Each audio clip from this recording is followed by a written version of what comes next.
All right, so welcome back to the Team O'Neill Rally School. What we wanted to do today is just a quick video for you guys looking at getting into racing.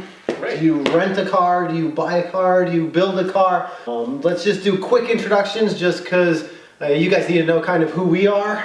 I'm Dan, instructor here at the Rally School. He's also currently actively racing in the ARA in the regional rounds in my BMW. I'm Wyatt. I'm not currently racing anything, but I did race for about a decade here in the Northeast regionally and won a two-wheel drive national championship a while ago.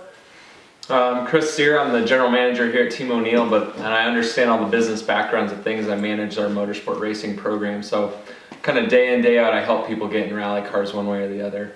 Also, you have a bit of a background with the sanctioning racing. I helped start ARA, so yeah, I understand a little bit more of the sanctioning background as well, so yep. Yeah, so any questions you guys have, if we don't get to them in this video, add them in the comments section, and we'll get to those as quick as we can. But basically, if you're looking at starting out and you want to go racing, you know, there's pros and cons to each, but if you're not really sure that rally is for you, you know, what should you do?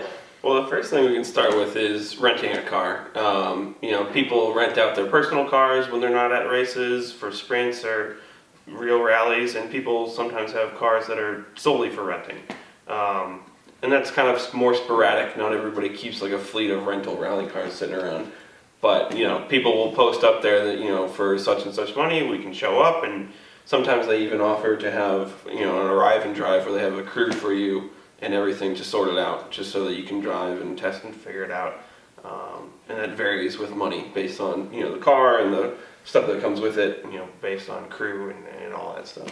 Yeah, I mean, I know we used to rent cars, but we don't anymore. Yeah, I mean, we found it for us, we can't, Team O'Neill likes to kind of be the top level service provider, so we were providing a great service and there was a lot of options, but the price point made it, you know, it's kind of unachievable for most people. So we kind of refocused and we believe strongly in helping, you know, these smaller teams rent out their personal vehicle, help them get a little bit of money. So anyone that calls us asking for rentals, we're pushing them to, you know, these other smaller teams that we know that might have a car and can help them do that. So yeah, we definitely believe renting is a smart way to go, but for us it was you know, lots of money, you know, to be able to go rent a rally car. Yeah, I guess if you were going to look at, because you've been on both sides of the coin, if you were going to go rent a rally car, say I had a rally car and you wanted to rent it, is there paperwork, or what if you roll my car over? What would you look at, you know, in an agreement before you go take someone else's car to a race?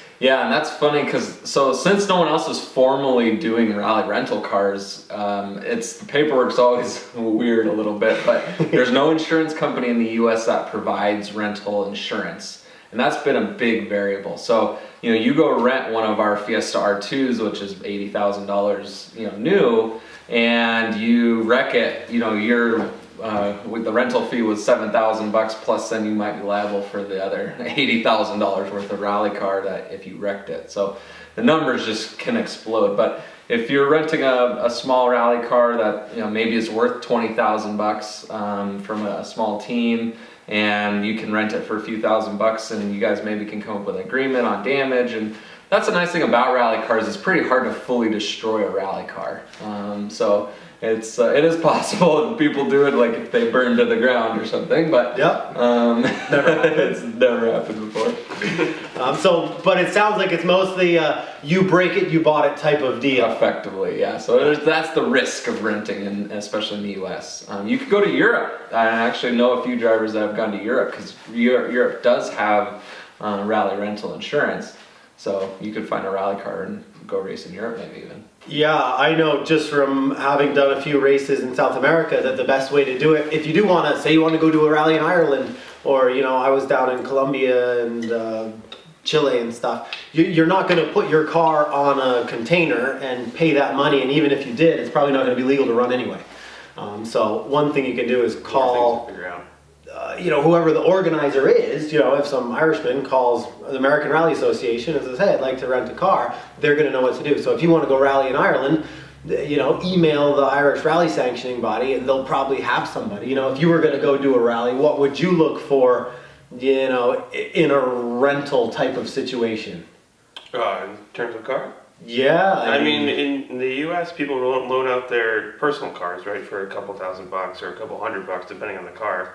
You know, you have their high-end R2s or something that's, you know, freshly built, but you know, somebody with their 2000 Impreza with that's totally stock and stock suspension, he can still rent it too, and you might be able to, you know, do it from knowing this person and rent it for a few $100 or $1,000 or something like that. Going overseas, this rally is much more popular in Europe and stuff, so you have a bigger infrastructure of all that rental stuff and rent, you know, insurance and all that. So it's just more of a known thing there. it's, I mean, I could see it as a problem if somebody was like, oh, I'll rent you my race car for the weekend, and it's just a crap box though, and now you waste your entry fee and a plane flight, and you get out there and, you know, the engine blows, and maybe the guy tries to blame you. It seems like it could mushroom into a weird situation. Totally. Yeah. Yeah, And that's where the agreements come in, and having the insurance is nice to if you're in, you know, Ireland or wherever that Yeah. has that. Yeah. It's tough. It's a tough call to say you want to rent something. Have you ever rented? Or you always had your own, right? Yeah, and I've never, other than the overseas stuff, yeah, I haven't ever really done it. Have you ever rented your car out?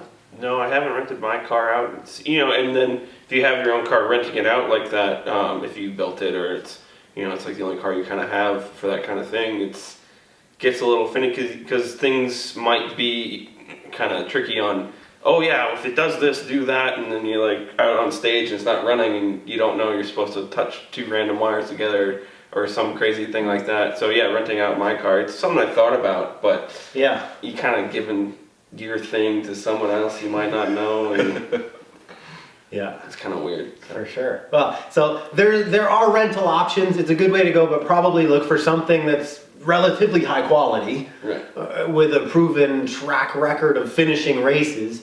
If you're going to go do it, you know, picking something up that you can tell is on its last legs already could lead to just some hurt feelings back and forth, or certainly, you know, if you try and rent something that's, you know, a couple $100,000 might put yourself in a different situation you don't want to be in down the road.